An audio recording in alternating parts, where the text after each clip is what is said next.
Like, I think I've seen so much of this woe is me in like the art space in Toronto. It's like, woe is not you.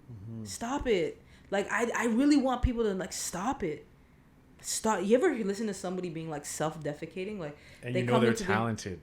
But also just like, it's annoying after a while. Yeah. Like, I don't even care if you're talented. Like, oh my God, I'm so short. I'm so chubby. I'm so like, or, oh, me, the person with the weird smile. Like, shut up, bro. Like, nobody cares. If you have a weird smile, get braces. Yeah. If you're chubby, go to the gym. If you're short, do yoga. You'll get another inch or two. Like, you know what? There's something. The fact of the matter is there is something that you can do. Yeah. And I just think our community is so focused on what is not possible.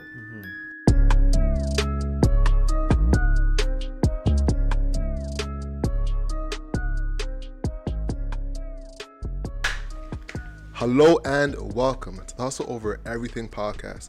This is the podcast where we receive stories, tips, and strategies from entrepreneurs who have done it. Today we have a treat for you guys. We have somebody who is a Toronto star. Superstar at that. Someone who is known in the music industry. Someone who's becoming a phenom in the tech industry. Mm-hmm. You know, today we have Rookz on the podcast. Kiana Rookz Eastmond. Thank you. I didn't know I was becoming a phenom, so I'm like really excited to hear that. Oh, you're out here legit. Like I'm super excited. I'm like, a phenom. Like, you know, we told Dion over here, like, hey bro, we're gonna record this Fridays. It's like, oh, you guys, who do you have coming on? We're like, man, we got Rookz. You can beat on the man scene. Well, I appreciate it. You know, when you're in your kind of like, I'm a very insular person. Like I see the same people day in and day out. Shout out to Mika and Max and. Mm-hmm. Yeah, like I talk to my grandmother a lot. Like that's my homie. That's who called me when you guys came to get me from downstairs. I was like, Grandma, I'm about to go. But that's like one of my closest friends. And I'm like very close with my family. So it's very rare that like I really get to like have meaningful interactions like this with other people. So I appreciate you inviting me. Oh, it's a pleasure. It's a pleasure. And this is our first ever recording in person with a guest. You know, since the pandemic, we've always been doing virtual recordings. So I'm the first person you guys are gonna give COVID. Okay. Antigen test right after. I'm kidding. No, I'm kidding. Most definitely. So when I say these two words, I don't know what comes to your mind. Mm-hmm. Netball. Netball. First of all, I played netball when I was younger. It's prominent in Jamaica instead of basketball. Most definitely. So wait. Is that what you're talking about? Actual netball? You know about it? Okay, of course, okay. Yeah, listen, we did our research. So, so I played netball long before I ever peyed basketball. And so in netball, you can't dribble. Mm-hmm. You like take jump steps. And if you're lucky, you can play front court, back court. And that's what I played. I played front court, back court in netball. And like when I started playing basketball, I would travel. Like it would be the most embarrassing thing. Like high school basketball, here I am jumping around. Could you imagine the embarrassment? Just like the reflex sometimes of like, okay, I'm gonna jump with the ball. Like, oh my gosh. So netball, like it has such fond memories, but like it's also the root of some shame. You know, some real embarrassment. Really? Why? Because you're playing a high school basketball. I played for like a really competitive school as well. Mm-hmm. I first played for John Vanier. I also ended up playing for the Lancers, which is a part of the Scarborough Blues, which was like a pretty prominent OBA team. And it took me a little bit of time for real to get out of the habit of traveling. So like you imagine like it's a big play. They passed me the ball because when you play netball, there's no backboard. Mm-hmm. So you have to like get it in the net, you know? So like I can shoot for days. You have to be butter all the time. Butter. Like Steph Curry moved to the side, you know? But and in a dire situation, you know, 5 seconds to go, you pass Rookz the ball. Mm-hmm. Rookz travels 5 seconds. So I pass you the ball immediately. You just I'm just like gathering. I just grab it with two hands and I move my feet because it's like instinctive. So it took me a while. It's pretty embarrassing, and that's how I got my nickname Rookie, because they're like, okay, Rookie, like this is very new to you, and I'm like, so that's how I got my nickname Rookie, and I was called Rookie for a very, very long time. Mm-hmm. And yeah, it comes from that. Wow. So but when I turned 22, I was like, I ain't no rookie no more. Okay, I'm gonna drop that, and but people were like, You're nah. a veteran now. I was like, call me by my name, okay? And people were like, be quiet, Rookz. Well, we'll give you Rookz. So I was like, okay, whatever. So. By the way, you got the handle Rookz on social. I mean, like to get short handles on social, that's like. I'm actually a first adopter when it comes to tech, and I think I was one of the first people, you know, in the city on Instagram. You know, I actually had a lot more followers before, a lot more followers than I actually have now, because I used to just post just mere foolishness. But you know, yeah, like I was like one of the first people on and shout out Nabil Shash, a good friend of mine, and Baruch is a photographer. Baruch Early. Baruch was like, "Yo, Rookz, get on Instagram." I didn't even really know what Instagram was, and he sat me down and like I'm like, "What should my name be?" He's like, "Make it Rookz." So shout out Baruch. Yeah. Most definitely. So now, during this time in your life, this is, you said you're at John Vanier? In grade 9, I was at Vanier, yeah. All right, so at what point did you get kicked out the house? Man, so I got kicked out of the house at Vanier. So I went to this high school. If you're from Scarborough, you know the things. Pope, Mother Teresa, and Vanier were like very, very black schools. Mother Teresa too. Yeah, MT, yeah. Pope, and Vanier. Like, word. Pearson a little bit. Pearson was mixed. Okay, but we didn't talk. We were the Catholic school kids. Oh, so like okay, we stayed together, you know, and like so like, you know, it was pretty predominantly black. My school specifically was only black and Filipino. Like literally, like a white kid would transfer to the school and be like, rare. Like, yo. 2 weeks later, that kid is gone. Like, Word. it was the craziest thing. So I have a really interesting theory about this. In Scarborough, are Asian people white people? What do you mean? Because in Scarborough, Asian people have a ton of businesses. Asian people have political power. Raymond Chow's the counselor. Okay, in certain parts of Scarborough. Certain parts of Scarborough. Okay, I was in like Scarborough, like Brimley, Eglinton. Yeah. Not like Shepherd and like where like, you know.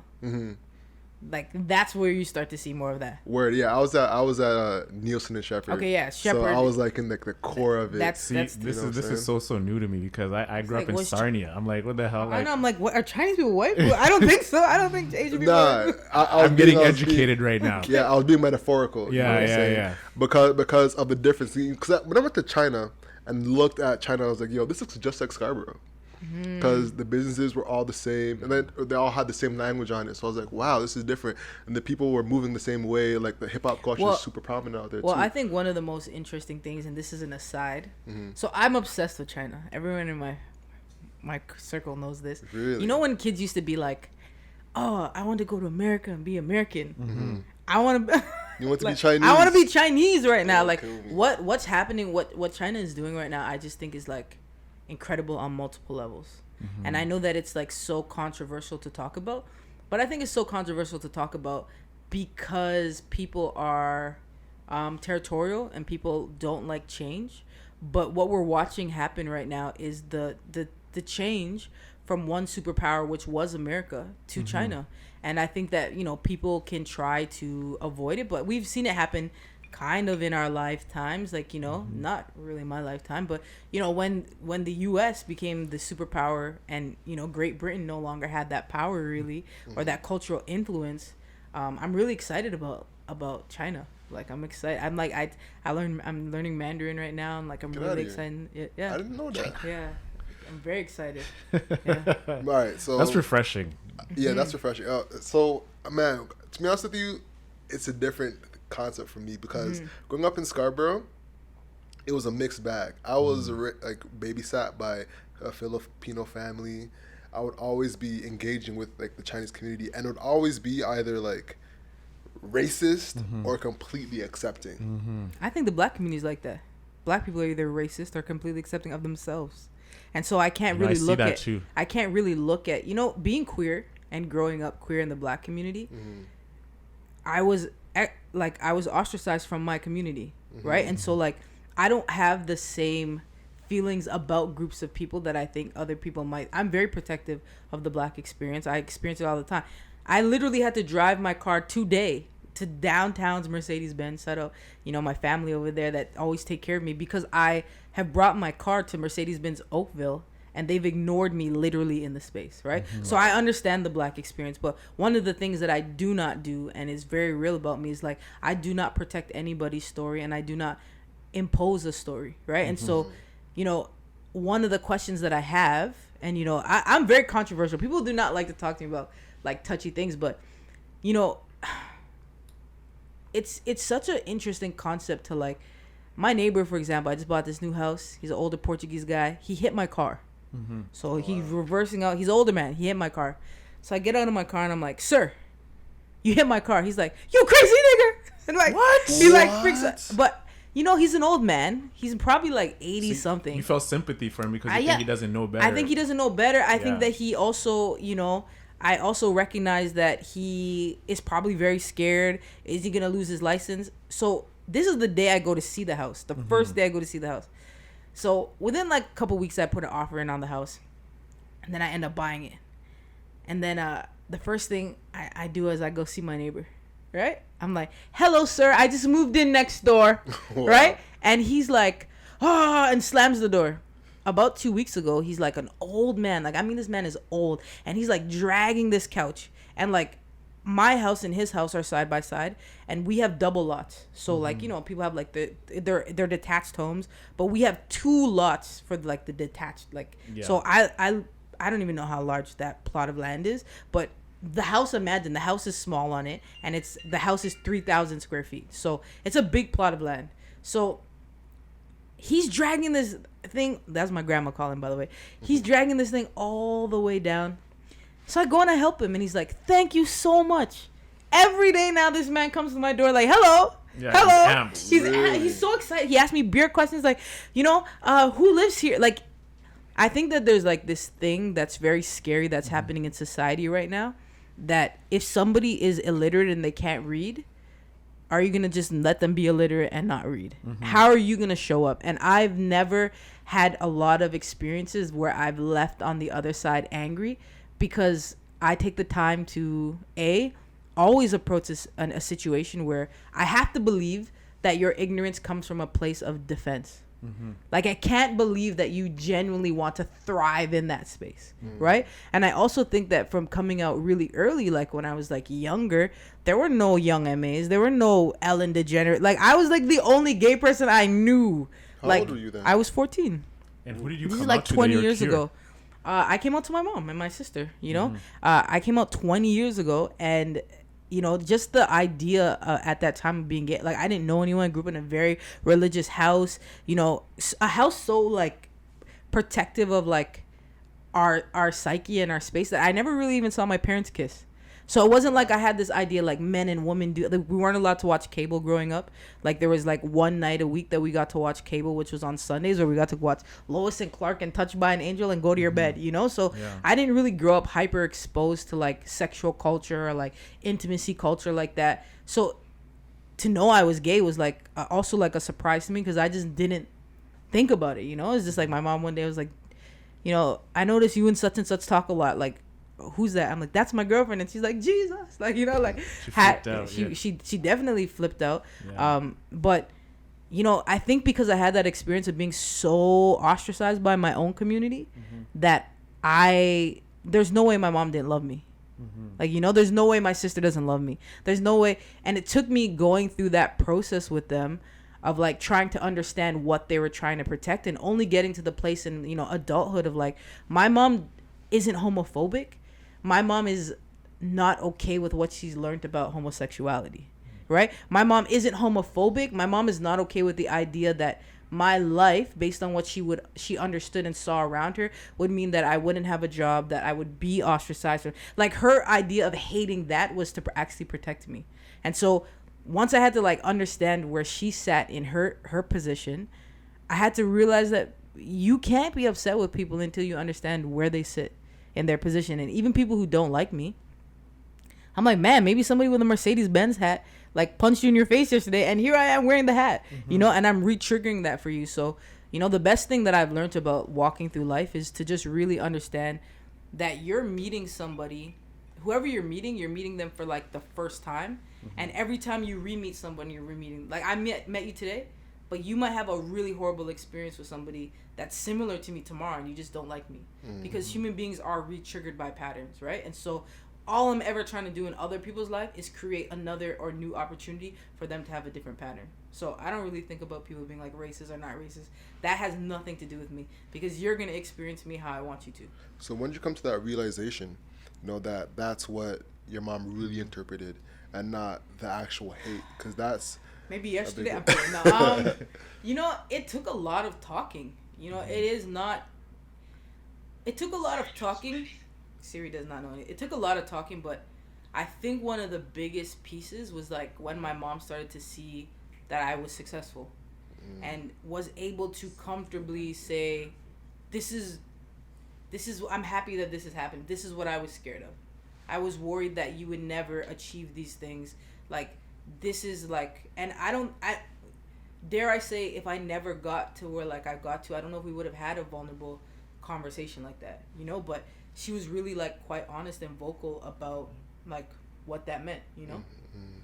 That's important and amazing that you had that conversation. So now let's take it back to when it actually happened. What was like the repercussions of when you came out? Was it all fairies and roses, or was there an actual repercussion that happened when you came out? Did you end up staying in the house? Were you moving out? What happened? Was there fairies and roses coming out in a Jamaican household? You know, there definitely was fairies. That's like a derogatory name. Oh yeah, word. I didn't even mean to do that. Jamaican people call people fairies. Do other cultures call people like? I've never heard fairies till I moved to Canada. Okay, yeah, it's like you little fairy. But anyways, yeah. You know, when my mom realized I was like queer, she actually took me to queer, like a queer therapist, on Church Street. Okay. And on Church Street, like, how know, ironic. Like, so my mom and I think she thought they were gonna talk to me about like how I was feeling, and then like maybe sort me out. So I remember we sit down, and she's like, yes, so tell them what you told me, how you're feeling. And I'm talking to this this black man, you know, he like looks like he's like buff, he's like looks like an actor. He's like, yes, tell me about like what's going on, like, you know. So we talk for a bit, where we're frustrated, where we're fighting, whatever. And then he's like, so I've heard that you might, you know, you have a girlfriend. I'm like, yeah, I have a girlfriend. My mom is very upset about it. And then he's like, well, you know, I just want to let you know you're allowed to feel however you feel. And like kind of like that love is love speech. And my mom is like, love is love. Yeah. And she just picks up her thing. She's out. Like, she picks up and she's like, let's go. And like on the car ride back, you know, man, I remember like her just being so like frustrated. And I think that, you know, it also made me realize, I think being out of my house really early, that like parenting must be very hard, you know, and that even when I look back in hindsight, like my mom, like I was out of my house at 15. My mom said, you know, you can't be gay and live here, and like like, and I was like, I can't be gay and live here? Yeah, well, first of all, 50 Cent was out at the time, so I was always in a many men vibe, you know. Yeah. Many men, like, wish you know, that the bomb. All right, mom, you said I can't live here? All right, like, you know. All right, bet, let's go. Say, like, let me pack up my toothbrush, because that's all I own, you know, and like, I left. Like, she said I couldn't live here, and I left, and that moment of contention, you know, turned into something that dramatically altered my life. I didn't grow up, I grew up quite like supported financially, and like, you know, went to private school prior to wanting to leave private school to go to high school to play basketball, travel the world. You know, my mom took us to Europe, the islands, all over the place. And so being out of my house was like a very new experience, you know. Damn, like very new. Yeah. I had a driver out in the wilds. I had a driver take me to school. That's like, you know, like this was a very. What do your parents do? My mom is an entrepreneur, and my dad is an aerospace engineer. Okay. So like I was very. You come from pedigree, like I come from pedigree. My grandmother went to England on a fencing scholarship from the University of the West Indies from Jamaica. So you know, my great grandmother is a Maroon, and so, you know, I don't come from like a challenging socioeconomic history in Jamaica, so I don't have one here, right? And so, which is another conversation entirely, and why when race gets brought up so much, I don't really connect with those conversations, because I was taught very early on that my bloodline and who I am holds a lot of esteem and value. Therefore, I don't ever feel inferior walking into conversations. And B, I think that the narrative around being Black or Afro-diasporic is always about being poor, and I can't connect with that. I'm not like, I didn't grow up poor. I don't understand that like narrative, and so because it's not my narrative, am I not Black? Am I less Black? And I'm like really tired of hearing that narrative, because I know some incredibly wealthy Jamaicans on the island right now where like your richest Gary V, or they couldn't talk to them, they couldn't hold a pen to them, like, you know what I mean? So if we don't challenge the fact that Marcus Garvey had a ship, if we don't challenge the fact that like Queen Nanny went to Jamaica on her own free will, like if the idea that all the Jamaicans that were brought there were slaves, all the black people that were brought to America were slaves, then yeah, like of course you would have a history like that. But I don't have that history, and I don't see myself that way. And so, you know, that's a large part of the reason as well. I just hate thinking about like the racist card, because you can't hold that much power to me. Like, okay, but yeah, like my mom and I have had a very difficult, challenging relationship, and it's one that continues to need work. But, you know, one of the best things that I ever learned trying to work on my relationship with my mom was actually when my dad passed away. My dad and I were very close. Like, my sister and my mom were close. My dad and I were very close. And I thought about in that moment, parents are people too. Yeah. That was like the first time I ever considered that. That was the first time I ever considered how she might have felt. That was the first time I ever considered that if I dealt with my own like shame and guilt about being queer, what did the other mom say to her about raising a queer kid? Or why was I queer? Or was something wrong? Like, you know, it was the first time I was like, man, I wonder what her experience was like having me out the house, you know, wondering if I'm up, or if I'm sleeping, if I'm safe. Because I spent all that time resenting her for her not wondering if where I, like, you know what I mean? So when my dad passed away, yeah, it dramatically changed our relationship. I realized, like, man, maybe I've been too angry with you, you know? And going back to like the race part about, like, you know, you don't associate with what's going on right now. I want you to get a little bit deeper into that, because I found that a little bit profound. So you're saying you don't associate with the narrative of what's being black, and the being black to you right now is being portrayed as just the struggle. Yeah, like it's a very confusing narrative for me. You know, like I just don't understand why the only thing we want to talk about is our deficit. You know, like there are different diasporas, first of all, of like people from, you know, from Africa, from the continent. But like I'm Caribbean, and I don't identify with the black American experience. Like, you know, police be killing black people. Well, the Jamaicans in Jamaica are black, and they also kill people. So is it a race thing, or is it a like the system of the fact that somebody is allowed to kill like somebody else, right? And I think that for black Americans who like grow up in America, so much of their narrative gets like put onto us. And I think it's like a large part of the reason as well. Like being a Jamaican, like I get a little bit frustrated with the lack of development we've had in our government, because it is a black country. Therefore, the issues that exist, if it was about being black and white, would not exist in black countries. So then it tells you that it's not a black and white issue, it's a systemic issue. And if you always want to name it whiteness, then black people also do not need to be accountable for the way that they perpetrate in culture as well. Yeah, and this also goes back to like my personal story as well. You know, coming to Canada, I was always just like, and I know Alex and I speak about this all the time.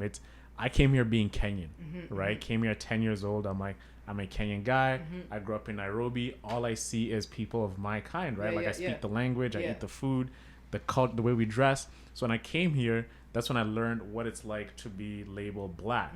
So I'm like, what? I'm black? No, I'm Kenyan. Yeah. So I had to relearn that no, you're an African American. I'm like, first of all, I'm not American, right? And at the time, I'm not Canadian. I'm a Kenyan person living in Canada. So I've had to adopt the way of, you know, the whole idea of being black in Canada. And you know, you can sometimes feel your identity of who you truly are kind of slipping away. Well, there's the outer you and the inner you, and right? the inner me, exactly. So what I'm being seen as black, but no one's ever going to come and see me is like, yo, you're a Kenyan guy. Exactly. Because I'm not in Nairobi. Exactly. You know? Right? So it just kind of sucks that I wish I had like a Kenyan. You know, some people you see Filipino man, you're like, yo, this man's Filipino. They're wearing like Air Maxes. They got root sweaters on. You know, like. Nah, fam. Actually, bro, in Afrotech, a man came up to me and was like, "You're Kenyan, eh?" You know, like African people know where African people are from. Like they saw my forehead, it's just like, yo, that's a Kenyan forehead. Right then and there. Well, you know, I think that's also like not just an African thing. I think it's like, how educated are you? You know, you should be able to tell the difference between a Filipino person and a Japanese person and a Korean person and a Chinese person. Just like you should be able to tell the difference between a Habesha person and a South African. And like, right, like it's actually always goes back to how educated are you. And I think that we keep having the lowest denominator conversation about like race and the challenges in race, right? Phil Knight's Swoosh is worth $37 billion. Black Lives Matters has people walking through the streets every single day chanting Black Lives Matters in Nikes. Phil Knight has the swoosh mark. The swoosh is worth $37 billion. We're not talking about Nike, but there is no disconnect. There's like no connection between the fact that the shoes that you're wearing made Phil Knight rich. Phil Knight by default is going to be taking care of his community, right? There's nothing wrong with that. Phil Knight has done nothing wrong. What we have done wrong is we've given our money to people who don't have to be responsible to our community. You cannot be frustrated if we don't have resources if you're not resourcing the community. When you buy something, you resource a community. And that's the big part of the reason I even opened Sandbox in the first place, is because I had all these experiences of going to these studios and realizing like, this rock engineer is telling this neo soul singer that she has too much vibrato. Like, mind blowing. But instead of being frustrated with you, why don't we carve out our own space? Instead of being frustrated at these studios, let's create our own. And I think that we've gotten to this place like where we actually want to create so much of our own that we've diluted what could actually be possible for our community. But I do have a genuine issue with the way that we approach this conversation.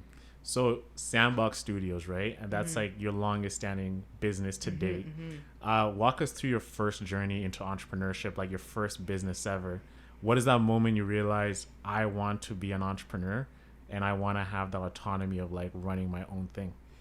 Man, the legal or illegal? You know, I did when I was out of my house, like I worked in the underground economy. And I learned a lot from working in the underground economy. I think one of the biggest things I did learn was to legitimize money, and that it doesn't matter how much money you make in the world if it is illegitimate.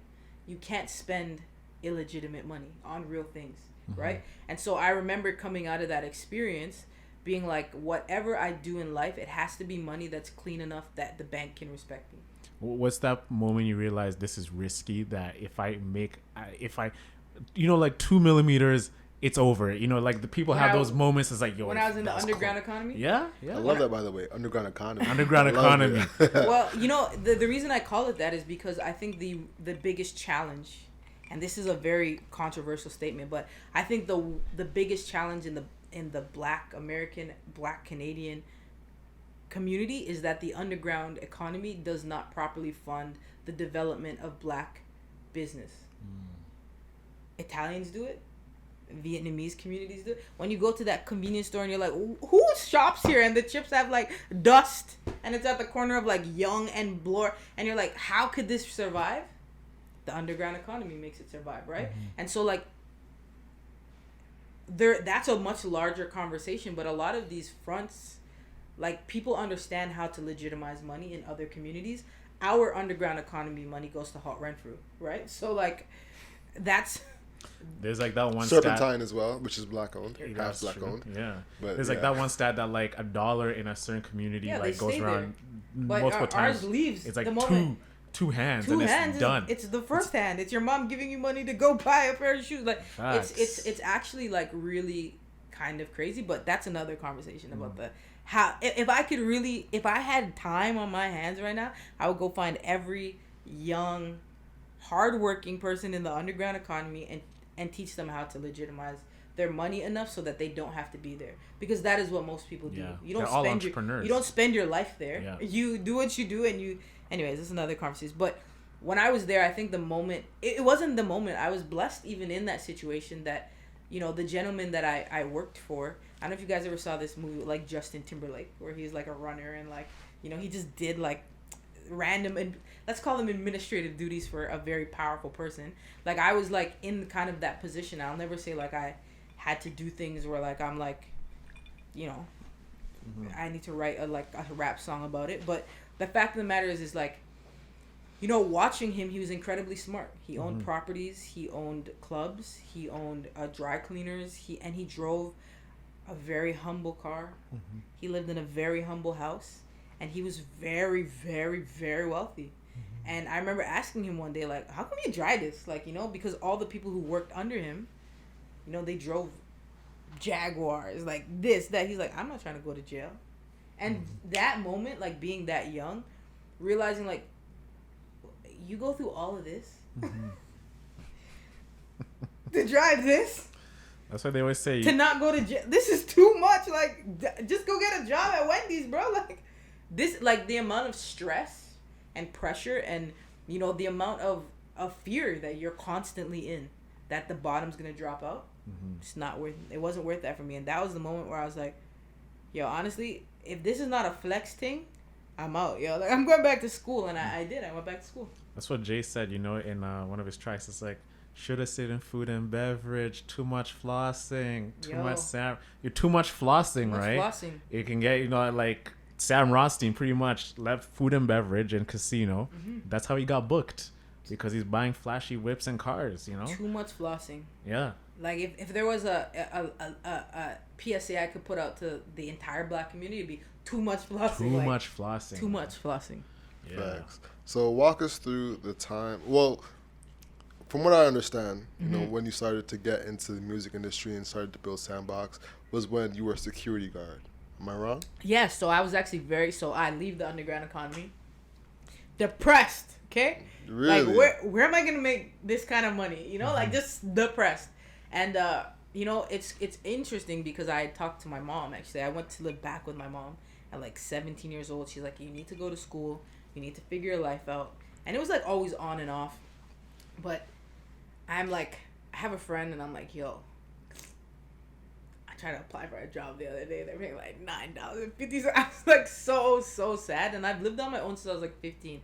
I was driving since I was like 15. I had whips, like whips since I was like 15. I never like. Since 15. 15, I used to drive illegally at 15. It's been more than 7 years, so the boy them can't come get me. So 15, I had a whip. Like, so you were pulling up to high school like, what's good? I didn't go to school. I dropped out. Oh, you dropped out of high school. I dropped out of high school in after grade 9. So I dropped out of high school. I went back for like one semester to try to play basketball in grade 10, but I was making so much money. I was like, forget school. Like, I'm off this, you know? And so like I was out of school, but yeah, 15 years old, I had a BMW 325, and I was just living life, like, you know, hanging out with girls, you know, and like also like, and this is a big part of the reason why I try really hard to encourage people to find out what their emotional deficit is because I was more excited about being in that space that was so negative and so traumatic, you know, because it was a space where I could be openly queer. You know, it was like a safe space for that. And because of what I had come from, of feeling like kind of rejected by like my family, being able to like hang out with like girls who are like, oh, you drive this car, and like it was the first time I had ever met girls that were like kind of fawning over me, and like that is what was attractive about that. Like, it was like my only safe space to be out, you know? And that's why like it's really important to know what is hurting you, because you will chase that validity and you'll chase that healing in the wrong places if you can get something that looks similar enough to what you want, you know? And when did you realize that this is like a fake feeling of gratification? You know, honestly, I feel that all the time, even still. Like, even, you know, working in entertainment, I often feel like this is fake gratification. But, you know, I think, yeah, like when I remember very specifically, there was one time that I was driving by the high school that I had gone to, John Vanier. And my friends that I met in grade 9 were like walking out with like their books and stuff. And I was just like, this ain't it. You know, they're going to graduate and I'm going to still be doing this. And like, you know, this ain't it. Like, this just ain't it. And I went back to school at 17 and I was in grade 10. And that shit was embarrassing. You know, like, it was embarrassing to pull up to school, dress nice, you know. And I'm in grade 10 and I'm 17 years old, you know? So, but I just wanted something different for myself. Like, I had seen it, and maybe because of like where I had come from too, with my own like upbringing and like the way I was raised, like money just could not be good enough for me to feel like my integrity be compromised so often. Like, there's no price that I could put on compromising my integrity, or the amount of times I had to look the other way, or the amount of times I had to talk to myself. Like, being in that space is incredibly traumatic, and anyone who tells you it's not might be built differently than me. But I just thought it was a very emotionally traumatic place, mentally traumatic place, and I just wanted to be out of the trauma, to be honest with you. Most definitely.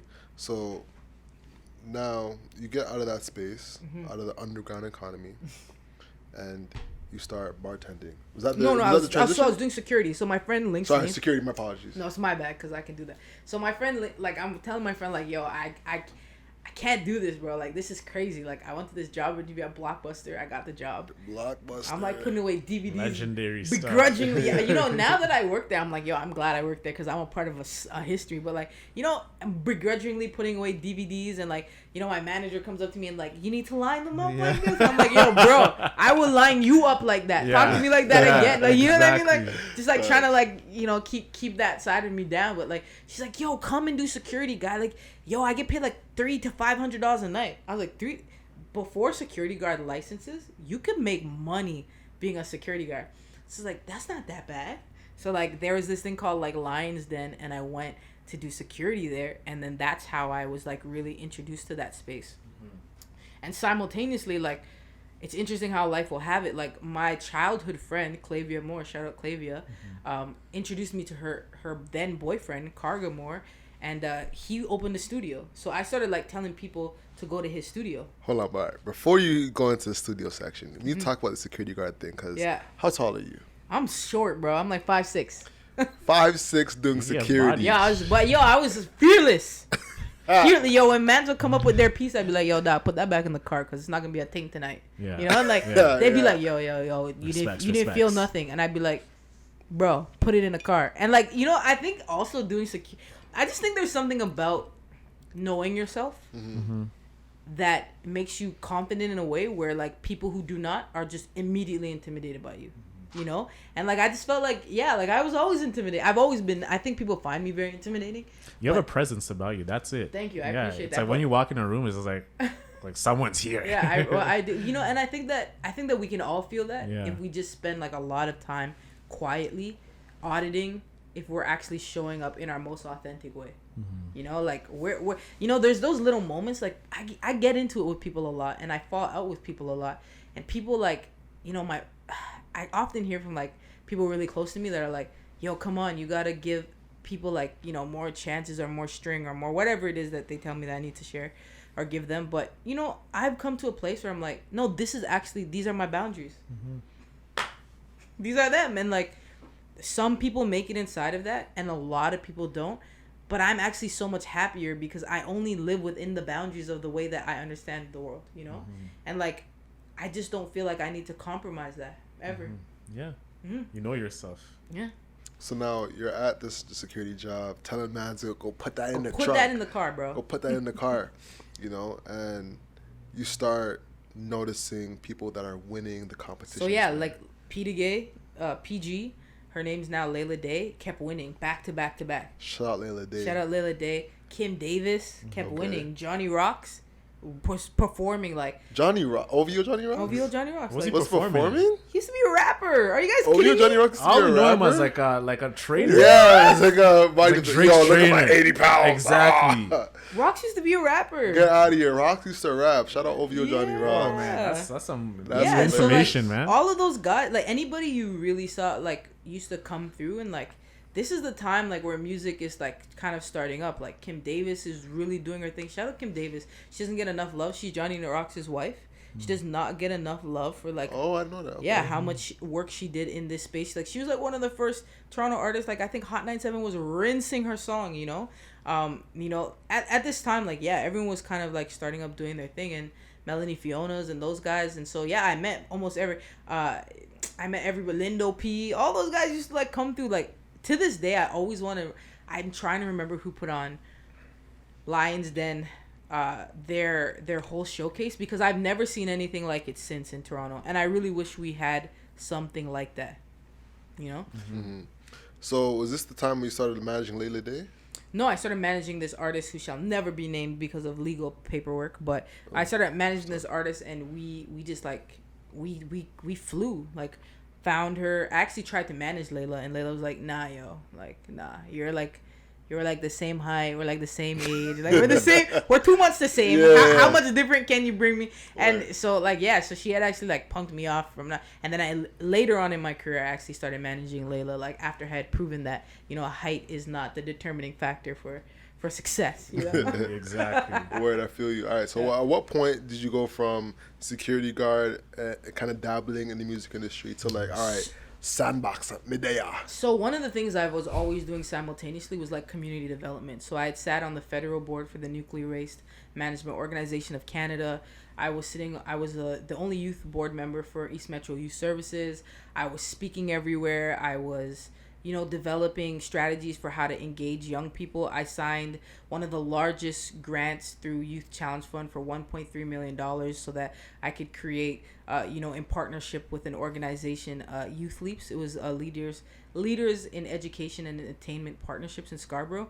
I really wanted other young people like me to go back to school. You know, when I was in high school, they had something called the zero tolerance policy. Mm-hmm. And if you got into a fight, you were done, bro. Done, yeah. Somebody could punch you in your face and you would be expelled. Yeah. And so it was a really rough time because there were so many of my peers that were like kicked out of school. And so when I went back to school and I found like, you know, kind of found my voice through being a part of like this program. So when I went back to school was like, nah, you have like too many absences, too many this. The only way you can come back to this school, so I ended up going to David and Mary Thompson, who was the only school that would let me in, was like, if you join this program. David and Mary Thompson are all the bad kids. Yeah. If you join this program called RISE, Respect in Schools Everywhere. Mm-hmm. And it was like their pilot year. They had never had it before. I was like, fine. Only if I can be on the ball team. So we made that agreement, and it turned out that was that program, Respect in Schools Everywhere, was the pivotal moment of my life. Like, because I ended up having to like speak in front of like classes and like go to feeder schools, and I realized like, wow, like every step you take is going to change somebody else's experience in the world. If you go to like McDonald's and you're mean to the cashier, that person might be mean to the next person, and that person might be mean to the next person they run into. And like that moment of realizing like I'm a part of like this big web, it changed my life forever. Like that was like the moment where I was like, well, I really want to do something with my life. I really have a voice. People pay attention to me when I speak. They listen when I talk. I'm gonna have something to say. So yeah. Let's take a quick second to talk about that 1.3 M in grants. Yeah. Can't skip. Yeah, break that down because our audience needs to know that. So it was a youth challenge when it was called the Year of the Gun. It was when this young girl got shot. I forget. But it was like the Year of the Gun. The government gave out like $300 million or something like that in programming across the city. And there was this organization called Youth Challenge Fund. And because I was going, and so this is why I like to do podcasts and interviews and stuff like that, because I hate when people get excited about my story but don't want to get excited about the work, right? Like my whole life since I went back to high school and I joined that program at like 17, I started volunteering everywhere I could that meant that I could help young people. So to this day, I have like this certificate from Dalton McGuinty because I was a part of the petition against the zero tolerance policy that got it removed from schools, right? Like I realized like, yo, like number one, I've been fortunate enough to come from like a space and like an education that, you know, allows me to articulate myself in the way that I do. And I realized that a lot of my peers didn't have the exact same experience. And so not only did I want to be a voice, but I didn't want to be a, yo, bro, like this is what's going on in my community voice. I wanted to be a voice that was like, no, you and I are going to speak the same language. We can have the same conversation. And there's no way you can say that there was anything lost in translation. And so when I realized that that was really powerful, I was everywhere. And at like 17, 18, I would miss like tournaments to go and speak at like Children's Aid Society and like do all of the, because that was where like I was finding my joy. I was finding my joy in like saving the people that saving me, right? Like going and talking in those spaces was like, who did I need in that moment? And I became obsessed with like supporting young people in that way. And so yeah, like I was sitting on all these boards, I was doing all of these things, and you know, the people at Youth Challenge Fund had heard me speak and were like, you know, we have funding, we're working on this project, can you help us shape it? And like very early, like I helped them shape it. like turned it into Youth Leaps, helped them get a trustee and a partnership with East Scarborough Boys Girl Club, like did all this stuff. And yeah, like I'm the signee and signatory on the $1.3 million that was rolled out. And I did that at like 18 years old. So did you apply for that? Yeah, I applied for it in partnership with Youth Challenge Fund. Was it tough applying for it? Was it a tough break down that process? So everyone talks about how tough grants are, but if you can read, it's not tough. If you're not lazy, it's not tough. And one of the things I really want to demystify in our community is like, things are hard. They're not hard. Okay? What is hard is binge watching Netflix for 9 hours. Okay? That is hard. How is that hard? Because it's time and it's focus. And there's no difference between time and focus of reading a grant and Googling words you don't understand and watching a television show. At the end of the day, effort is effort. And if we don't want to change the hierarchy of effort, it's your time. What you do with your time is on you. As we always say, you're always focusing. It's just like, what are you focusing focusing on, right? It's like we're focused, but we're focused right here. You know what it is? It's the lazy mind.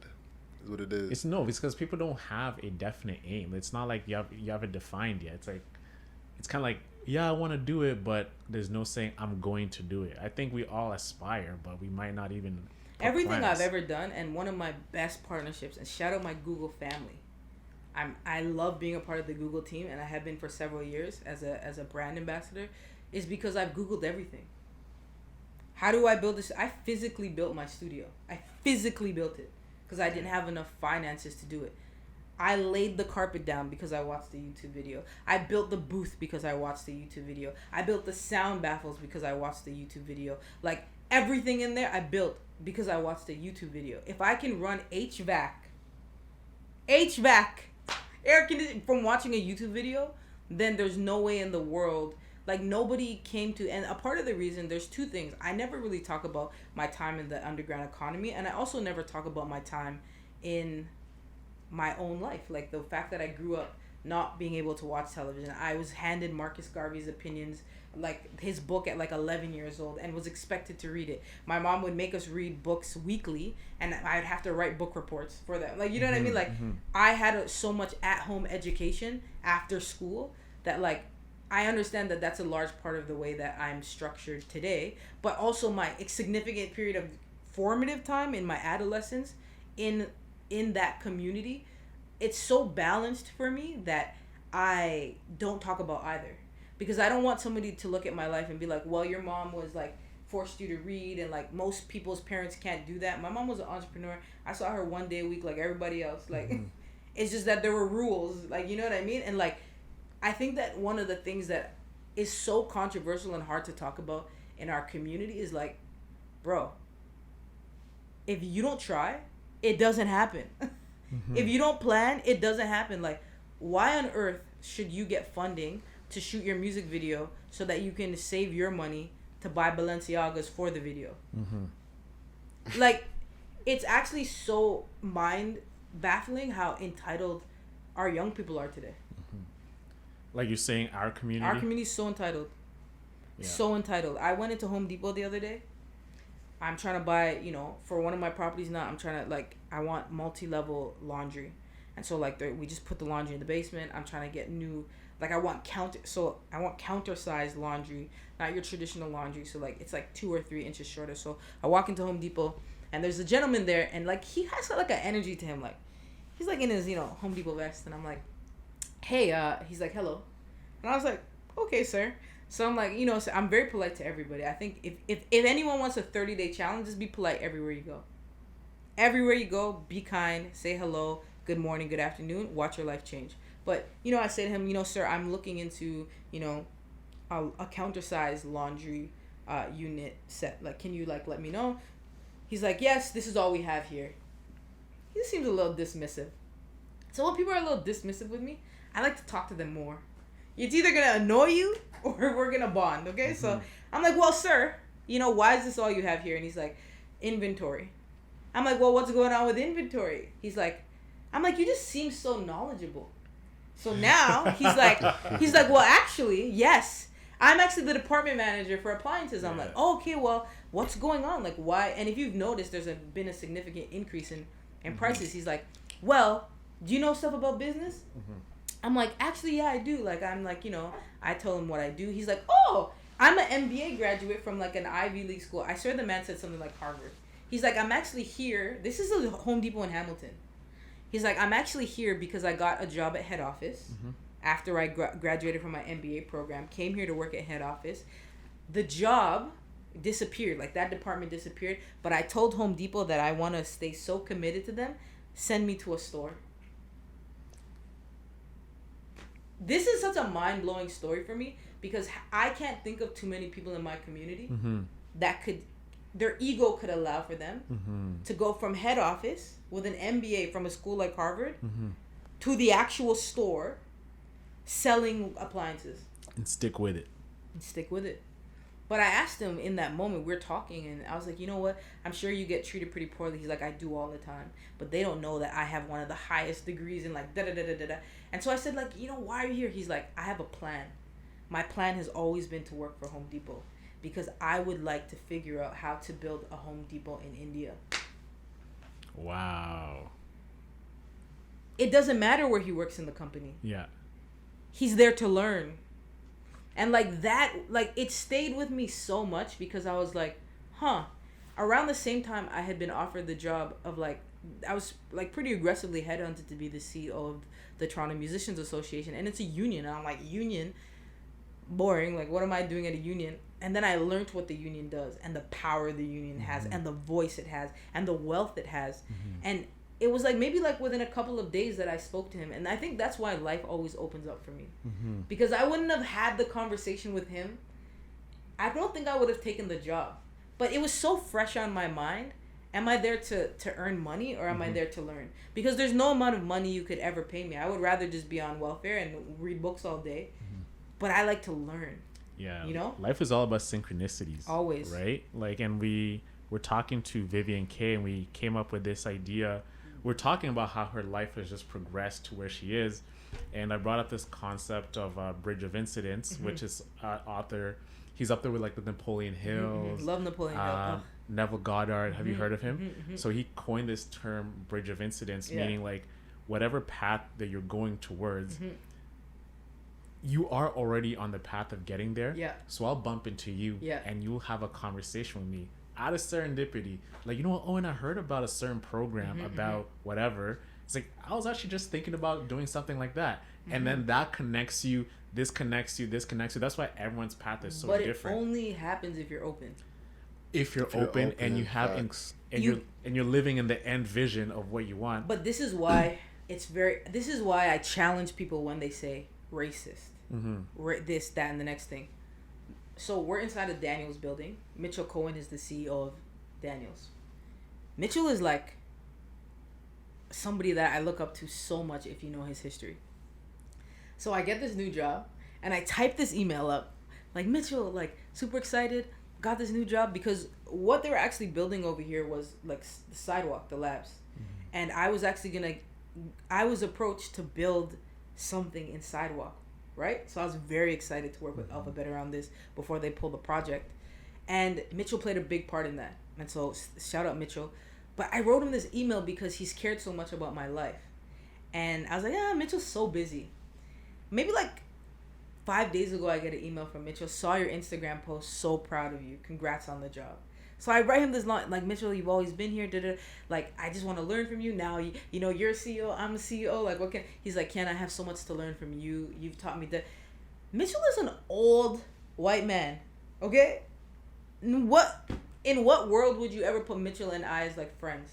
But, like, he's influenced my life so much. If you look up a Globe and Mail article I did with Paul Copeland, he was my landlord at Sandbox. Older Jewish man. When I couldn't pay my rent, he was like, you told me you were coming here with a vision? Stick to it. Find my money. You have this much time. There have been so many people that didn't look like me, didn't think like me, didn't act like me, didn't have any other people like me in their lives that have formed who I've become outside of who I thought would have helped me, that I cannot walk through the world making assumptions about other people as well. I have to assume at all times of day, with everybody I interact with, this is your personality type.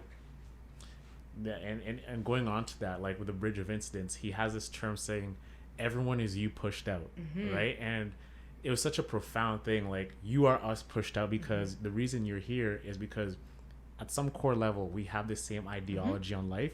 You could have been white, you could have been Indian, you could have been an older gentleman, an elderly woman, but that core belief of something brought us together, and we're each other like reflected in a way. 100%, all the time. So if you see a lot of bad things happening in your life, it's you.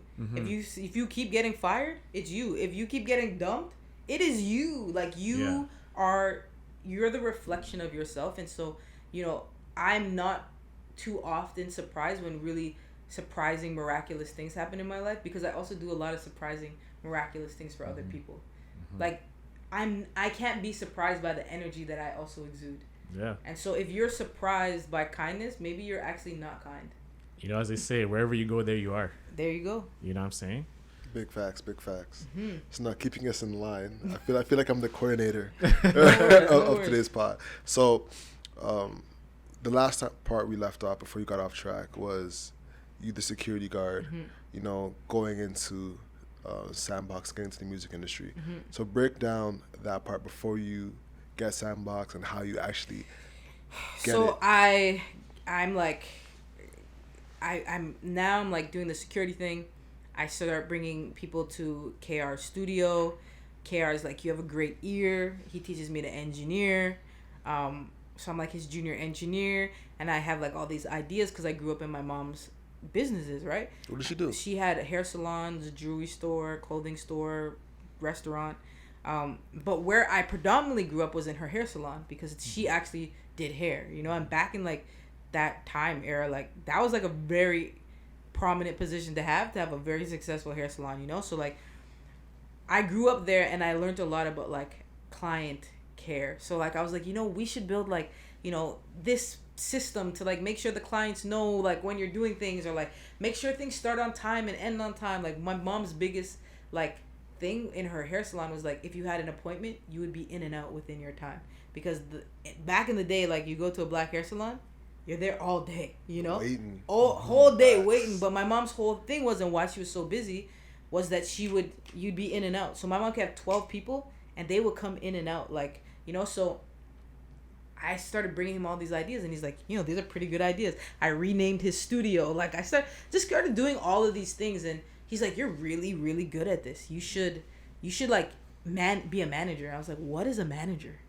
He's like, you know, use your relationships to help artists get on. And I was like, well, there's this one named Layla Day that, like, she wasn't Layla Day at the time. I actually named her Layla Day. She was called PG. And at the time, I'm like, there's this girl named PG. You know, she's really dope. I want to work with her.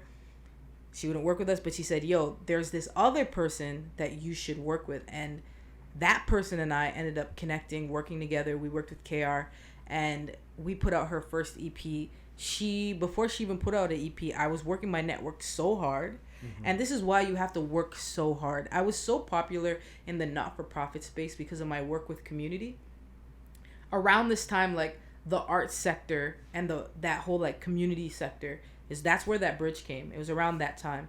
And they all started hiring artists for the first time to, like, perform at things, like at their AGMs and, like, at their general meetings and, like, all of. So I was, like, getting her gigs left, right, and center. Like, we had already done a ton of gigs in that space before we had ever done gigs in the music space. And that's why you should never shit on any opportunity. Whether it's a wedding, whether it's a funeral, if you want to be an artist and you want to sing, or you're an entrepreneur, whatever it is, like, there is no opportunity that is beneath you. Because it was really doing that, like, not-for-profit circuit that allowed for her brand to grow like wildfire, you know? And so from there, like, people would see her in the music space and be like, oh, I think I saw you at this event with this. Oh, I did. So it picked up really quickly. And so she became one of the most popular artists in Toronto. We had 5 songs on the radio at one time. She did records with, like, Cardinal, like, you know, Raekwon, like, brought, like, us out on tour. Like, you know, I got to work at Raekwon's label here when he started Ice H2O. Like, just got to do some really cool things. Drake gave us our first placement. You know, that was the first time I ever spoke to Chris Taylor, the lawyer, and, like, was negotiating with Chris Taylor what the royalties would be for this songwriting credit that for the artist that I managed. Like, this was like my and shout out to Drake to this day. You know, Drake, that moment like transformed my career, because it was also when Drake was very new. He had become a new superstar, and like I was able to get this placement. You know, I was able to do this thing for Jay-Z's artist Rita Ora, right? And like it was her single, and so it was a big deal for me, because I think people started to go, oh my gosh, like this kid that we see everywhere hustling. Because I also had other companies at the time. You know those like those gun holsters for the phone. Yeah. Like my boy and I, like we invented those. Like we were the first people to do it. We had them at trade shows. Roots offered us some money to do it. He's actually, shout out Paul Nuestro. There's so many people on my journey who is now the head designer for Herschel out in Vancouver. You know, like we were doing so many cool things. I had another company called Chips, and I was making all of the wood in Toronto. Like the good wood couldn't get here, so there was all these custom, I don't know how, wooden jewelry, so all that custom wood stuff, from like A Game to like Supra to like New Era to like, that was my company. I was making like tens of thousands of dollars, like just selling those pieces in like a matter of months. Were you making them yourself? Yeah, I had like laser cutters, everything. The laser cutters back in like 2012. You know, like I said, I've always been a tech first adapter, and like I realized how prominent tech was, and I was really fortunate to work with Carolyn Douse, and she was wearing one day. I was like, how did you make that? She's like, yo, I'm at OCAD. There's this new thing called laser cutting. Yo, this is sick. And I was like, yo, teach me everything you know. And, you know, we ended up building this like really incredibly popular company in Toronto, and I got to like meet like people like Brian Espiritu allegedly, and that's really where my brand got developed from. So when people look at me now and go like, wow, like I was working hard, I was staying up beating necklaces, like, you know, like, you know, factory style, then leaving there, I took a job as well. And that's why like working, to me, I wanted a job at New Era. I took a job at New Era because I understood that New Era was kind of like this like melting pot of culture. Everyone wore New Era hats, and I really wanted to understand like I wanted to always gauge the temperature. And Paul and I worked at New Era together, and across the street was like Omari Shakur, and like, you know, me, Omari, Hailey, all of us, Lamar, Abel, we'd all be on Queen Street hanging out, walking up and down. So like my growth story, and I look forward to hearing more like this as like people continue to pop in Toronto. Like a big part of the reason that I am who I am today is because I've been everywhere. I touched everything. I did everything. I answered every call. Anybody who needed help, the answer was yes. You have to work that hard to get, you know, the notoriety that I think people are trying to build on Instagram. People are trying to build the brand that, like, let's say I have, and like often I speak like incredibly humbly about it, but I really do walk in rooms and people go, oh my gosh, it's Kiana. Whether I'm in Atlanta or New York, people know who I am, not because of my Instagram. My Instagram is a small slither of my life. It's because of how hard I've worked, you know. And I really want people to remember that it's about the hard work. It is not about my 13,000 followers. Why Nike says you are an influencer, you are an unsung hero. It's because of all the work that nobody sees. And I really want people to get back to a place in their psyche where it's not about what people see, yo. You just say yes to everything. You said you had that one when you were connecting that deal with Drake and everything, and it gave you like this big moment. What kind of confidence did you get from that to take that next step forward? You know, honestly, man, it was really being able, I think, to like talk to Drake, you know, about it. And one thing I will say is like people have so many things to say about Drake, but like he's a really incredibly positive guy with a lot of powerful intention. And I think that because he was so present, like even when that artist had done like we had done the album release party for the artist, Drake came and showed love and bought me, you know, my first bottle of Ace of Spades, and he was like, yo, this is the beginning for you. Like I think because he was so invested in like making sure it went properly and smoothly, like that was like a big moment for me as well, because I was just like this little kid who had no idea what was going on, and like I was blessed enough to like be able to be like, hey, you know, my artist's not happy with this. Okay, yo, go talk to Chris. Like tell Chris this. Like it wasn't necessarily about him per se, like, oh, Drake is talking to me. It was like, wow, this person who doesn't have to talk to me is taking the time to like educate me on something, you know? And when I saw that people took me that seriously, it was really like a moment where I was like, okay, I'm allowed I to take myself this seriously, you know? Gotcha. Most definitely. So at what point did you open up Sandbox? So in 2012, we had the best summer. Like I said, 5 songs on the radio. We sold out Revival, 300 people, no original music out. Like the people that came to the show heard the original music for the first time.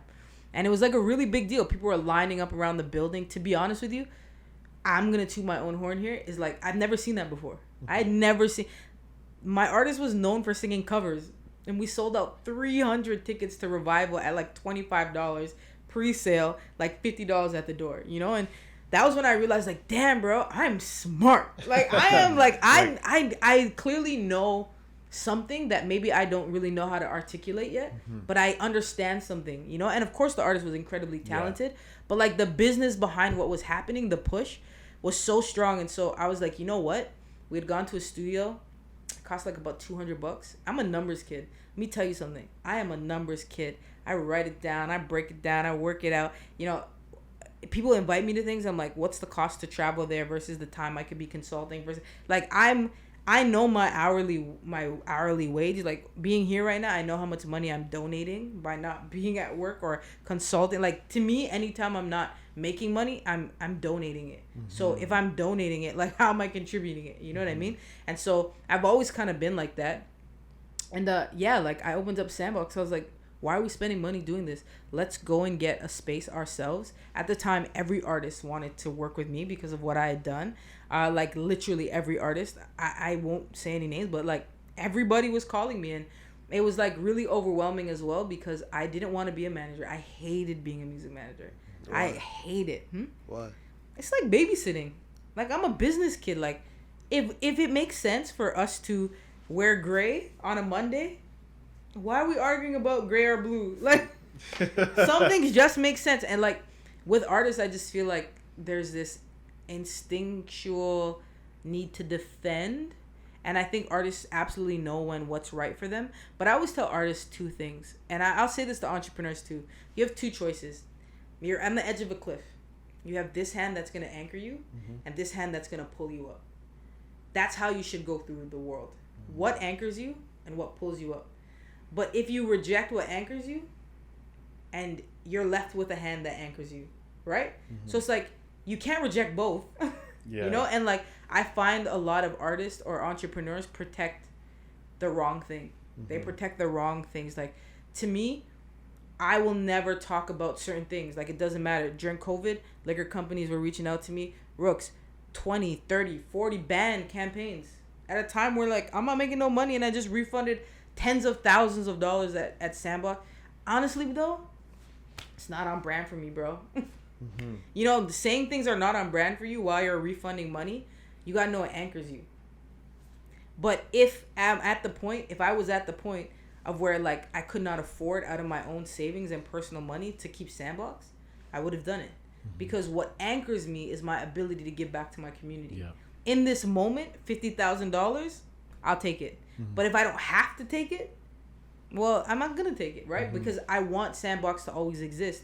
And I think I didn't realize how important Sandbox was to me as my gift to the community until COVID. Because I've never made money off Sandbox. People always talk to me like, man, when I get older, I want to open a studio like you. Like, why? How much money you really think studios be making? My rent is $10,000 a month. Yeah. You know how many songs people have to record for $10,000 a month, plus paying engineers, plus paying insurance, plus all the equipment you have? If nobody knows this by now, Sandbox is absolutely a labor of love. There's no money that goes from Sandbox into my pocket. I've always made my own money for the 9-year anniversary, November 1st that I've had it. Sandbox has never given me $1. So what's the business model? I pay other people. I will pay, even if we have profit, I will hire another person. If I have $10,000 profit, $20,000 profit, I don't need to make money from there. And I think that this is where, like, being community oriented for real is like, if I can I get paid $5,000 minimum an hour to speak on a stage. Do you guys see how many flyers go out for my speaking gigs? Enough. I don't need to make money off of that. But as a high school dropout myself, you know, before being able to get my transcript, no one would hire me. So I focus on hiring high school dropouts. And if I make more money, I will just hire more staff. When you started Sandbox, was it a for-profit? You're like, I'm looking to build a business? No, I actually didn't even want a studio. And I only opened the studio so that we could do the projects for that artist, because we had so many deal offers. I didn't even think I'd be in Toronto for longer than 4 months.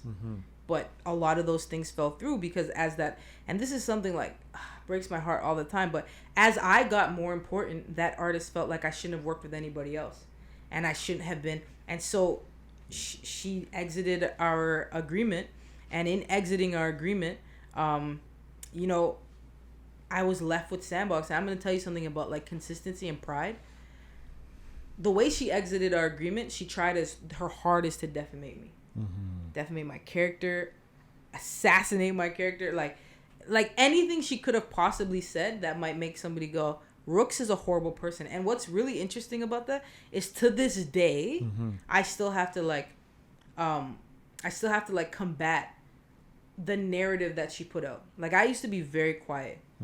A part of the reason that I found a voice in needing to speak about, you know, business and these was because I was so quiet, I realized that other people can tell your story, you know? And so because she didn't want anybody to work with me, and that's why I don't name her, she really tried really hard to like erase me.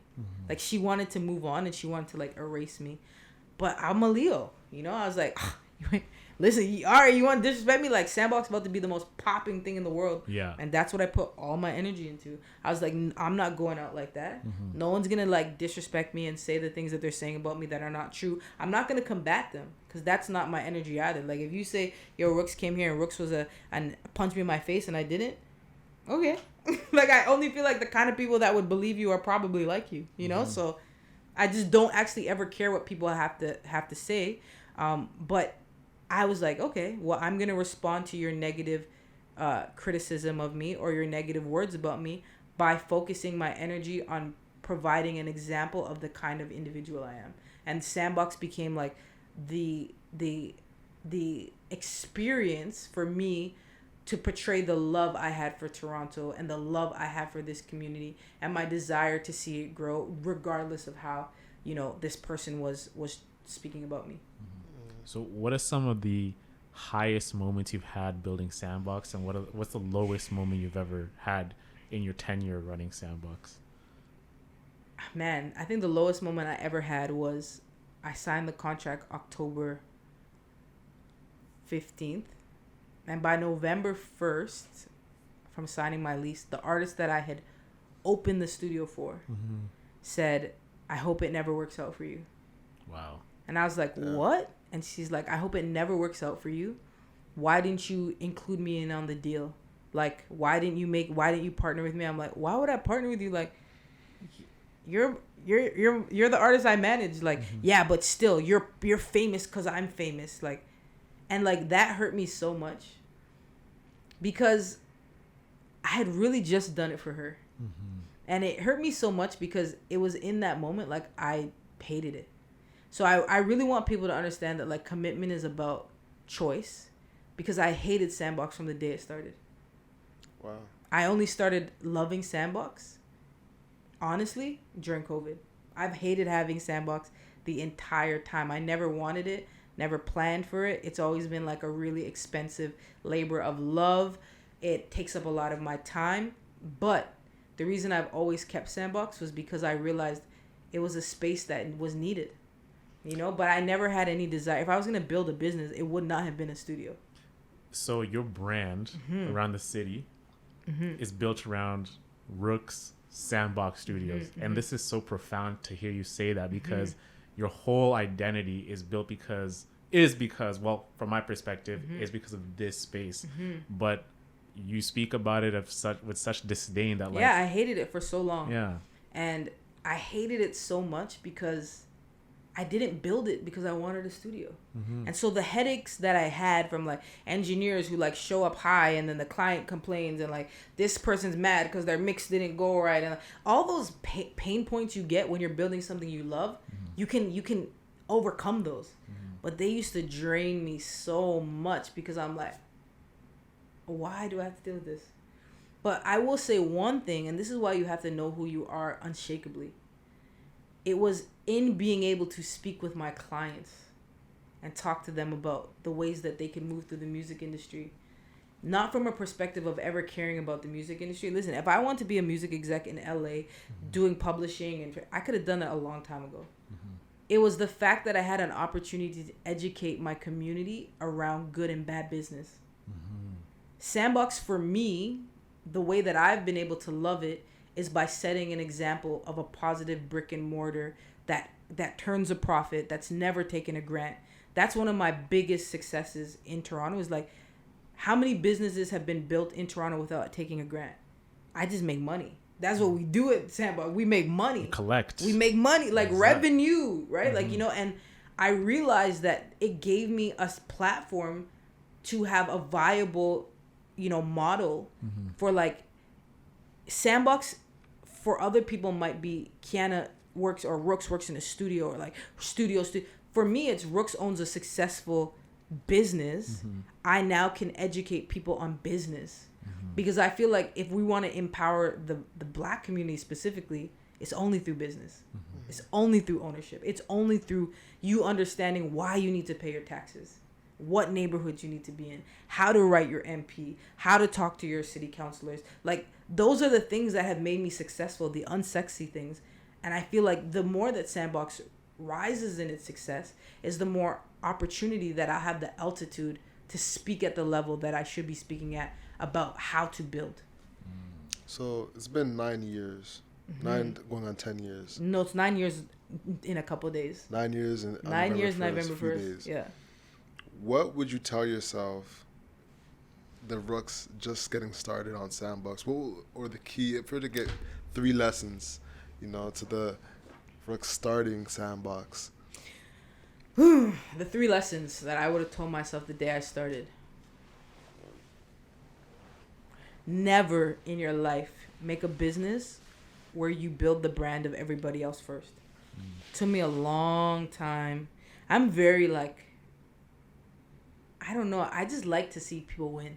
Like, it makes me so excited to like see something and see the potential in something. And I'm a true, like how people are foodies, I'm a true entrepreneur. Like, I'm excited about possibility and like how to monetize possibility and how to turn it into a business. And I do that with people. I'm excited about people. Like, when people tell me what they like to do, I'm like, do you know what you could do? Let's have a talk. Like, that's why people love my consultations, because we could spend an hour together and you might come into like $100 for an hour. And, but when you leave, you're sorted out, because like that is what excites me about like a life, is like getting somebody to the next stage. But I would say, like, I spent so much of my time in my career and with Sandbox, like, building somebody else's brand.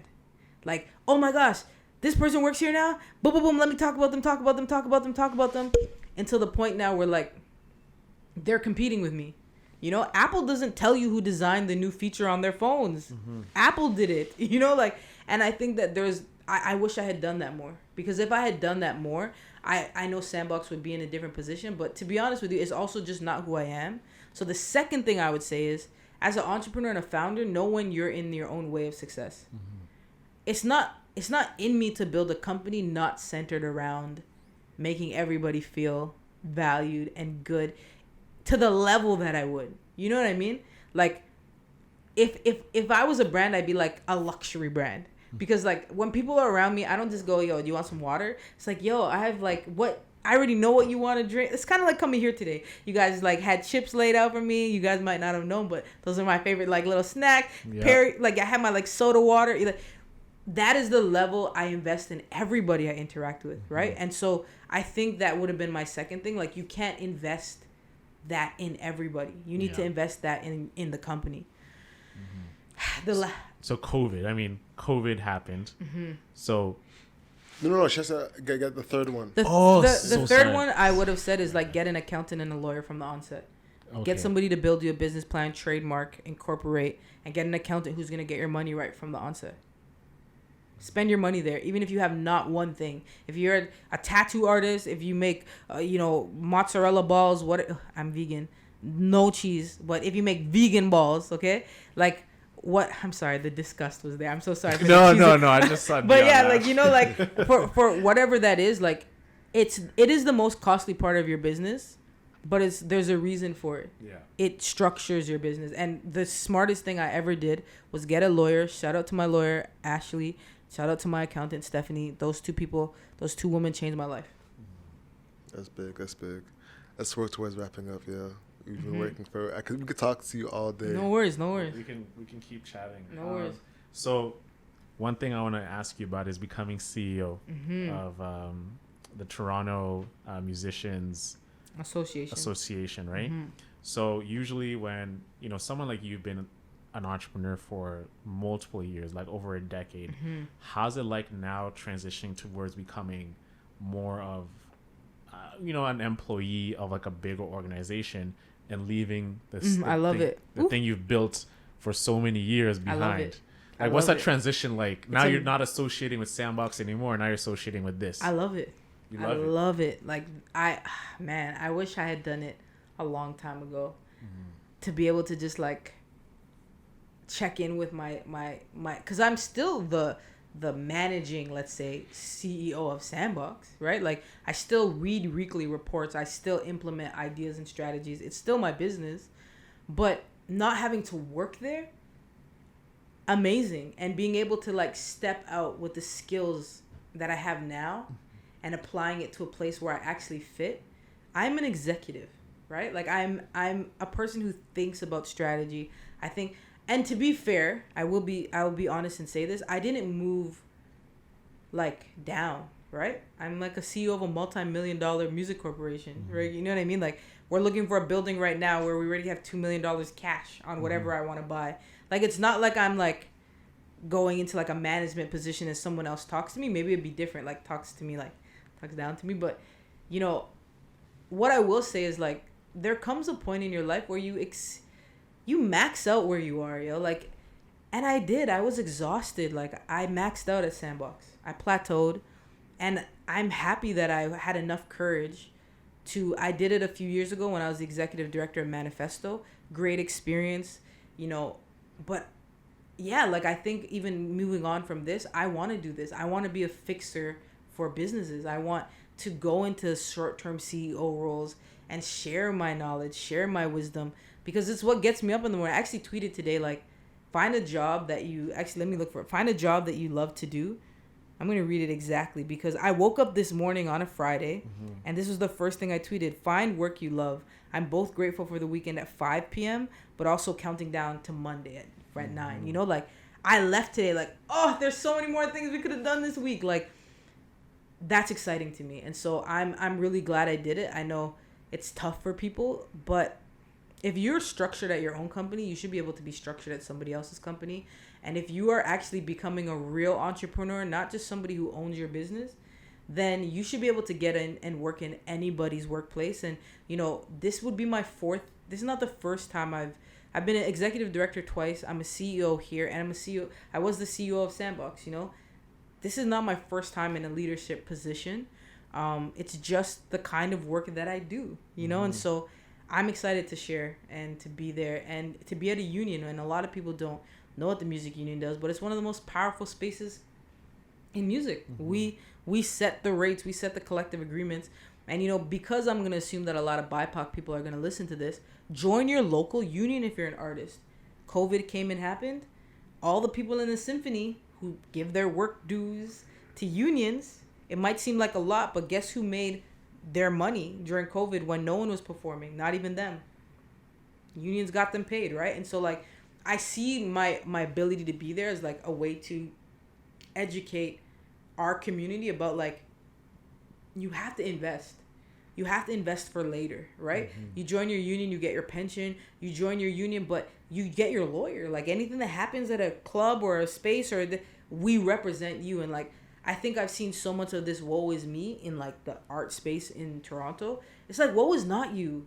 Stop it. Like, I really want people to, like, stop it. Stop. You ever listen to somebody being, like, self-defecating? Like, and they're talented. But also just like it's annoying after a while. Like Yeah. I don't even care if you're talented. Like, oh my god, I'm so short, I'm so chubby, I'm so like, or oh me, the person with the weird smile. Like, shut up, bro. Like nobody cares. If you have a weird smile, get braces. Yeah. If you're chubby, go to the gym. If you're short, do yoga. Or you'll get another inch or two. Like, you know what? There's something. The fact of the matter is there is something that you can do. Yeah. And I just think our community is so focused on what is not possible. Like I see Martin Luther King right there. Everyone talks about Martin Luther King. Does anyone talk about how wealthy his family was? Okay. Well, there was black wealth before this. I actually think we're in actually one of the worst times. Worse than our parents' times. In the psyche of the way that black people think about themselves. Completely. How could we be in a worse time than our parents' time? Strange. Strange. I need to ponder on that one. Yeah. But I was going to say, you know, it's so, again, refreshing to hear because you've been an entrepreneur for so long and now you're working on another business. It's usually taboo to say, oh, you know, like because as an entrepreneur, it's seen as the next step after leaving working for a company. I think right? that's also like a very black thing. You think so? Yeah, like, you know, there's too many black entrepreneurs. I'm going to tell you right now. Every little photographer that I see that everyone has their one camera, you're not going to compete with the majors until you guys get your one camera together and you have 15 cameras. Like, there's too much entrepreneurship in the black community. Like, I really have to, like, there are so many people since I've opened Sandbox that I've been like, come and work with me at Sandbox. Nah, I want to do my own studio. Okay, that's fine. But you're going to break even and you could come here and make $10,000 a month. Like, I think that there's too much of that in the sense of like, how will we ever get pension if we don't have collective pension plans? How can we ever, like, how can you get a mortgage if you don't have an employer and you haven't done your accounting? Like, there's too much. When we talk about some of the devastation and the lack of black wealth, there's too much entrepreneurship. And entrepreneurship in the sense of like, I'm self-employed and not like I'm an entrepreneur, like I own a business. Like we don't own corporations. We're more of like solo dolo. I didn't do my taxes. Yeah. Let me go to lunch so that I can write this off. It's not a write-off. It's only a write-off if you make enough money, right? Like what I drive a Mercedes. I get a new Benz every year, but not because I care. Talk heavy. It's because of the fact that it maxes out my tax credit for cars. Like, you only get to write it off. And like, if nobody listens, it's only a write-off. If you have to pay that tax, if you make $250,000 in 2019, my personal self, I cleared $220 from speaking. If I clear $220,000 from speaking alone, and I go to my accountant and I say like, what, tell me every tax thing. My accountant's gonna say, max this out, max that out. You already spend the money. You don't write it off. You don't get it back. It just means that you don't give it to the government. So like when I hear people who make like $10,000 in 2 months talking about they're eating at, downtown because of the tax, it's not a tax write-off, boo-boo. You're bad with your money. It's only like, so I just think there's just so much misunderstanding of like wealth in our communities that like, yeah, there's just so much, man. But thanks for having me, guys. No, like one more thing. I got to challenge you on something, right? So you're talking about this too much entrepreneurship. Too much. But, looking at our community, there's not a lot of prospects for everyone to go around, right? Like, what does that mean? Like, okay, so with the community, there's not a lot of things where people actually have the structure or perhaps the education, but they just want to do something for themselves. And entrepreneurship is seen as like, so there's a couple things here. My sister is 25, my little sister. She's my adopted little sister. And when I met her, she was 18. And she came up to me. We're in a business class together. So check this out. I've already owned Sandbox. I've already worked with Drake. I've already done but I see this thing pop up in my email. George Brown entrepreneurship classes 6 to 9 free. Chance to win a pitch contest. I'm like, I'm always sharpening my skills. First of all, I read a book every day. I listen to 7 hours of audiobook every single day. I wake up in the morning and I listen to a book for 3 hours and I spend the rest of my time listening to a book. And unless a book is short, I will not listen to music in a day because I want to learn that much. I go to this class and I remember being in there and people would ask like, the prof is asking these questions and I'm speaking and people are like, oh my God, if you really did that, why would you be here? Right? Like that's the energy. But I like to learn. Free school. I didn't get to go to college myself. I'm going to pull up. This young girl's there, 18. She says, hey, you know what?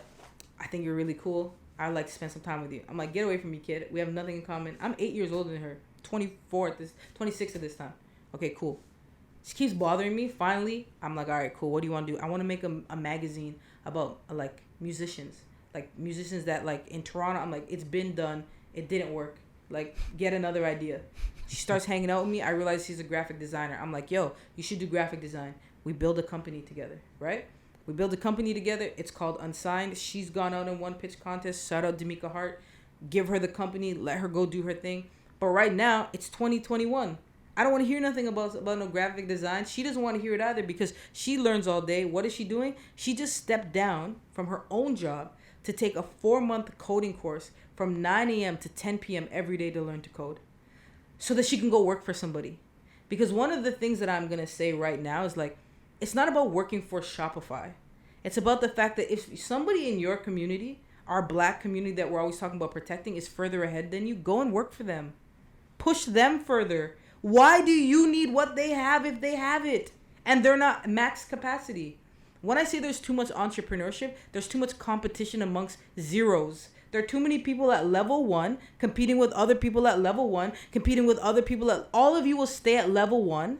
And these big companies that you say don't want you will never want you because you've never worked on the tech they have. Because 5 or 10 of you could pitch together and buy the red cam and buy this and buy... You can't compete because you're not connected. Even our blood cells need to connect to make us stronger. If our atoms connect to become cells and our cells connect to become organisms, why do you think as a single cell that you get to live and live like an organism? There's too much of this ideology that you can do it by yourself. And if we really want to talk about post-traumatic stress from slavery, it comes from there. I don't want to talk about how much entrepreneurship is, because I've watched how much entrepreneurship has devastated our community as well. There are 55 million trainers in Toronto. How many black gyms are there? There are 55 million photographers. How many black studios are there? There are 55 million black engineers. How many of us are working on the set of Netflix? How many of us are scoring for CBC shows? It's because we're not connected. And the simplest thing, if anybody wants to talk about this black-white conversation, white people collaborate. Go listen to Instagram's founding story. Go listen to most founding stories. Collaboration. I was in the coffee shop and I saw... Go listen to Instagram's founding story. I saw him with a white napkin. And I was like, man, bro. And I had a pen. Those are cool Vans. Let's come together. Yeah. And then I saw... Let's draw a square. Yo, it sounds... Instagram. It sounds crazy. But like when we talk about San Francisco and we talk about Silicon Valley and we talk about... Let's talk about our own town in Kitchener. Yeah.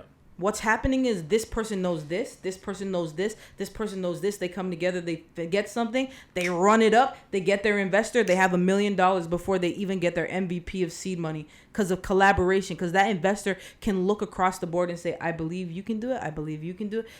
No one is going to give $1 million to one person.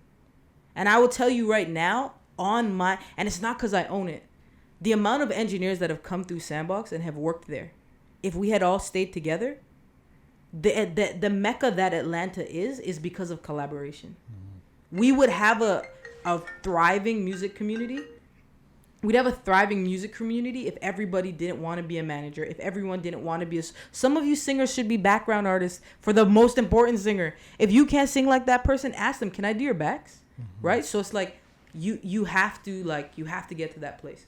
Mm-hmm. And I hope that we can learn to collaborate. Most definitely. That was a bar. With that being said, ladies and gentlemen, that wraps up the podcast. It's been a pleasure. The hustle is what you can control, so control your grind and control your life. I'm Alex. And I'm Owen. And I'm Rookz with the controversial things to say. Yes. She caught it. And that's hustle over everything, y'all. Peace. Have a great week, guys.